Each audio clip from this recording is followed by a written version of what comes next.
On the surface, President Trump's high-stakes Beijing Summit is about trade, tariffs, and technology. But I've got my eye on a different team, Taiwan. Here's why.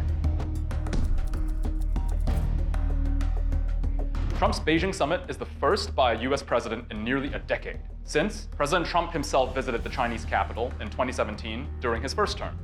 This time, he's bringing some of America's most prominent CEOs in tow, including Elon Musk, Tim Cook, and Jensen Huang.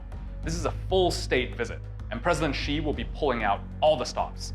The two leaders will visit ancient sites in Beijing and enjoy a grand state banquet thrown in Trump's honor. So on the surface, it looks like a very big deal.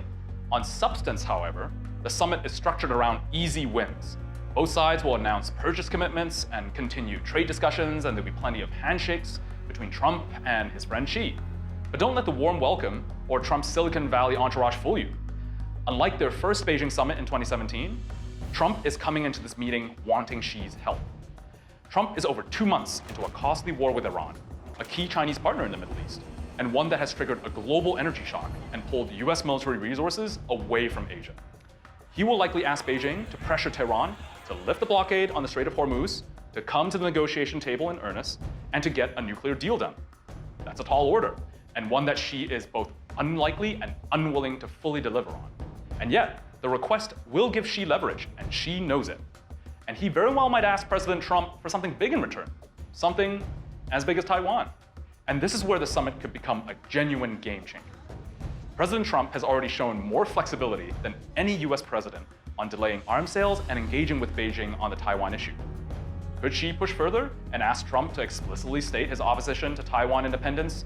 Would President Trump be willing to sacrifice a small island nation thousands of miles away for a major breakthrough in his Iran quagmire? Let me be crystal clear. This remains quite unlikely. The United States has maintained a complex network of diplomatic and military support for Taiwan for decades. But we've also seen how much respect President Trump has for diplomatic norms.